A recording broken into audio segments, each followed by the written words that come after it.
ngasi ayuk phongmase phongi maru oiba content khara khatang lokhatcharaga mayam da share tawjage ahanbada phau Satlaklaba Laupham Hector Leingakna thugaiduna manghankhre tha amakak ngairamlagadi miyoi lising 12 gi sahi amagi chinjak phanglamgani Birti Kendraji International Airport ki campus manungda Sijinadana Laidiba Laupham Hector Henbaromda akoibigi miyamna sel miyam thadaduna law uraga mahai saramdaida district authority gi yathang matung ina mapal Satlaklaba phau pambi sing asi tractor kamarum sijinaduna khoigairaga manghankhre mafam adu kumjai inglisingani gi nipan Imphal Airport pu international airport ki thakta onkhatnanaba Manipur Leingakna law unariba laupham sing lokshilaga Airport Authority of India ra khusina kibane sanglaba sai kya ama karimata samga sagatpagi thapak tawduna leibidigi miyamna mahok sagum law unarakibane supnatagi tha ama khaki matam ngai biramlagadi miyoi lising 12 mukna sahi ama sagadaba phau lokpa phanglamgadabane thawdo adugi matangna mafam maduda law uriba lawmi singna pauksi asida hai kumja inglising ani gi nipan dagi lawpham sing ado fencing khaduna thamlabasu ningongbam amadi masiga lonaba khul singi miyamna mana masing hekpa nga phaba masum law uduna lakhibane handaki sahi asi COVID-19 gi saitheng leiba sida miyamna sara amakak oirabasu nong khananaba yagani khanbadegi law urakpane law uba matamda Leingakki maikeidigi matam madura karigumba athingba amata pirakpa lekhide adubu ngasi khanghauduna hairiba phau thariba laupham sing asida ayuk pung 9 rom tabadagi masing yamlaba tractor sing sijinaduna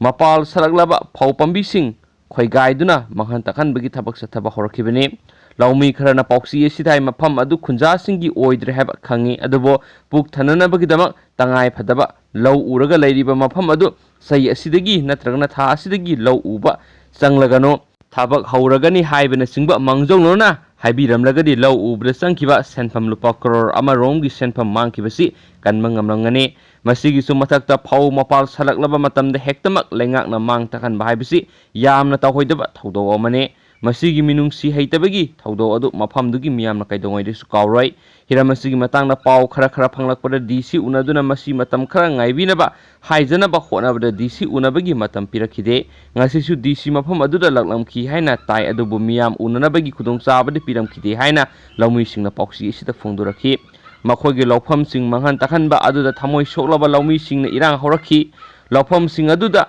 khoigairiba tractor sing adu Leingakna lephandragadi makhoi masa matomta sijagani haina phongdokhi lawmi sing adu singjangmai police station gi SDPO masa laktuna phibam adu yengsilaba matungda masing yamlaba police personnel sing sijinaduna lawmi sing adu tanchinki hiramasigi matangna DC Imphal West ta pauksi esina pau phonanaba honabada phangbangamkhide panbayabadi kumja inglising ani gani pana matamadugi Congress Leingakna Imphal Airport asibu mapung phaba international airport ama ohenanaba honabada malom amadi ningongbamgi laupham ke lokshinduna Airport Authority of India da sinaramkhibane madugi matung tarakpada lokshin kiba malam adu fencing tawduna thamlakhibane adubo madugi manungda miyamna laupham sing aduda law uba nga phaba yelang kaingoi peruk hektuna jebika oiduna lakhibane hen spoksi esina makhatana phongdorakli marak thana topa paw manamo COVID-19 gi vaccine puthokna ba sangeng lepkhre leba asigi pharmaceutical company AstraZeneca amadi Oxford University na punsinduna sangeng tawriba malemda mangjin thariba COVID-19 gi vaccine amagi aroiba tangkaki sangeng sathabada khanghaudana volunteer amada layong khangdaba anaba ama thokolakpadagi sangeng sathaba lepkhre haina agency dagi phangba paw amana hairi pawduna makhatana pallibadi company na wafam aduga mari lainana thadorakpa sirol amagi matung ina vaccine ama miyoi kharada sangeng tawbada mi kharadadi masak khangdaba layong uthorakpa haibisi mahausani layong adugi maramda amuk hana thijinduna vaccine adugi matik me adu hengat hangadawribane vaccine ama mai pangna puthokpa haibisi tangai phadana masing khangdana sangeng kya pangthoklaba matungda puthokadawribane hairi wafam aduga mari lainana New York Times ta phongkiba paw amada vaccine sangeng tawkiba participant adu United Kingdom dagini vaccine adu kaplubada mahaki spinal cord pongkhatpa manba layong amadi arum lehogumba anabasing uthorakpane adu moinamak layong adu tasyenama vaccine adu kaplubadagi oigadawribra natragana atoppa sapu singdagi changlakpa oigadra haiba chapchana khangmangamdri hairi University of Washington gi researcher Deborah Fuller na phongdorakpada masak khangdaba layong uthokpadagi changeng lepkhre haba wafam adu thoidokna nungsa thingningai oide makha tana hena thijinduna matik miyai leiba vaccine puthokpa ngamnaba hotnabagi thawrangni haikhi Brown University ki Professor Dr. Ashish na hairiba vaccine adugi phase 3 trial lab di hairiba du chapchaba maram khangma ngamdre miyambu lana lamjingba yaba pausing sandokpigano lakadoriba tha kharada vaccine ama puthokani haibagi thajaba miyamna thambiyo panba yabadi leba asigi pharmaceutical company oiriba AstraZeneca asi malemgi oina stage 3 yauna COVID-19 ki vaccine changeng chathaba ngamlaba company ni University of Oxford ta punsinduna changeng tawriba vaccine AZD1222 adu hauji Britain United States South Africa amadi leba asida changeng tawribane ningsingba yabadi Hopkins University digi phangba report ki matungina haujik pawbra malemgi oina COVID-19 na hankiba migi masing crore aniga lakh humdraga mari yokre miyoi lakh nipan ga lising maudra taruka sama kunga trek laikidre amadi phagalapagi migi masingna crore amaga lakh marf ga nithoi oire han agency digi phangba pawduna makhatana sufungdorakli atopa paw manamu sanau kannana bo hotnabda imung amagi miyoi mari yauna manga sikre Uttar Pradesh ki Gonda district ta ngarang lebak pokpagi numidang weramda Kotawali area da sanau ama kannanaba guha amagi manungda chongthabada imung amagi miyoi mari yauna punna miyoi manga sikre sanau adudi kanba ngamkhre adubu mabu kannanaba guha adugi manungda sangkiba mising adudi hu chenba methane gas sor honjinmadagi sikre na police na phungdokre adubu makhoi na kannanaba honakhiba sanau adudi makhoi amatagi natti haina pathitrit satraborti na haikhi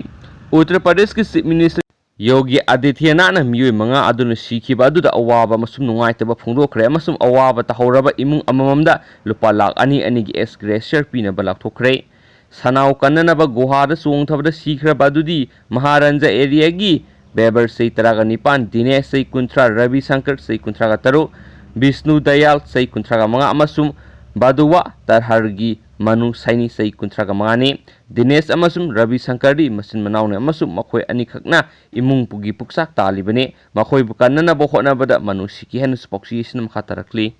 atopa paw amana COVID-19 Kerala de health worker amana sei nifu mari shuraba nupi ama ikai khumnaba mangan bikre Kerala da tabada yamna nungaitaba thawdo amara quarantine tawduna laidibi nupi ama health worker amana handakta nupi oibigi ikai khumnaba mangan bikre haina phungdokre case asida sienariba mi adu primary health center amada junior health inspector oina thabak tawbane ma haukiba tang tareta phare amadi mahaki mathakta IPC gi section 376 nupi oibigi ikai khumnaba manganbagi case ama register tawkhre haina police na haiki Lebak thiba thawdo odu sei 18 surabi nupi ama ambulance driver amana mahak haukiba thangza ahing nungyaida Patnam Thitha district ki Pandalamda hangba COVID care center amada hongdoknaba purakpa mahaki nupi oibigi kai khumnaba du mangan bikre haiba thawdo adugi matungda khangrakpane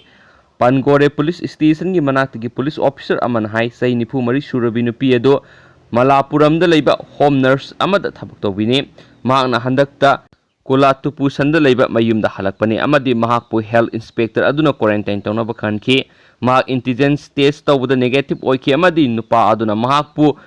Bharat Nurda leiba mahaki flat amadagi test certificate tawnaba haiki haina police na haiki nupi aduna tarakpa wakat aduda hai mahak September 3 da nupa adugi mayumda satki amadi mahakpu punsilaga nupi oibigi ikai khumnaba manghan biki amadi mathang numit khaktada satpai halaki Amaramda Women Commission Health Inspector adugi mathakta case ama lokhatuna State Health Secretary da